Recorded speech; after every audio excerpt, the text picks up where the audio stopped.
1947 మార్చిలో దేశ విభజన జరగడానికి కొన్ని నెలల ముందు పంజాబ్ ప్రాంతం పశ్చిమ పంజాబ్, తూర్పు పంజాబ్ విడిపోతున్న తరుణంలో అక్కడ అకాలీదళ్ యూనియన్ నిస్ట్ పార్టీ మరియు భారత జాతీయ కాంగ్రెస్ ల సంకీర్ణ ప్రభుత్వం పడిపోయింది. ఆ సమయంలో ముస్లిం లీగ్ నేషనల్ గార్డ్ సైనికులు పశ్చిమ పంజాబ్ అంతటా లక్షలాది మంది హిందువులు మరియు సిక్కులపై మారణ హోమానికి పాల్పడ్డారు. అయితే 1947 మార్చి 6 నుంచి 13 తేదీల మధ్య రావల్పిండిలో ముస్లిం మూకలు జరిపిన దాడుల్లో దాదాపు 4000 నుంచి 5000 మంది సిక్కులు ఊచకోతకు గురయ్యారు. ఆ సమయంలో ఎన్నో ఇళ్లను తగలబెట్టారు మరియు అనేక గురుద్వారాలను ధ్వంసం చేశారు. 1947 మార్చి 12న రావల్పిండి జిల్లాకు కేవలం 30 మైళ్ల దూరంలో ఉన్న తోహా కల్సా గ్రామంపై దాడి జరిగింది. ఆ గ్రామంపై వరుసగా 8 రోజుల పాటు నిరంతరం దాడులు కొనసాగాయి. ముస్లిం మూకలు సర్దార్ గులాబ్ సింగ్ హవేలీని చుట్టుముట్టినప్పుడు అక్కడి సిక్కు పురుషులు తమ శక్తి వంచన లేకుండా పోరాడారు. ఒకవైపు పురుషులు పోరాడుతుండగా మరోవైపు సిక్కు మహిళలు తమను అపహరిస్తారని, అత్యాచారాలు చేస్తారని, బలవంతంగా మత మార్పిడి చేస్తారని తీవ్రంగా భయపడ్డారు. ఆ సమయంలో సర్దార్ని గులాబ్ కౌర్ నాయకత్వంలో సిక్కు మహిళలందరూ తమ పిల్లలతో సహా ఒక చోట చేరారు. మా సిక్కు ధర్మాన్ని కాపాడుకోవడం కోసమే మేము మా ప్రాణాలను అర్పిస్తున్నాము. మమ్మల్ని క్షమించి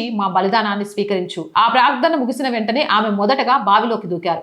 ఆమెను అనుసరిస్తూ మిగిలిన మహిళలందరూ ఒకరి తర్వాత ఒకరు బావిలోకి దూకారు. దాదాపు 90 మంది మహిళలు ఆమె అడుగుజాడల్లో నడిచి ఆత్మత్యాగం చేశారు.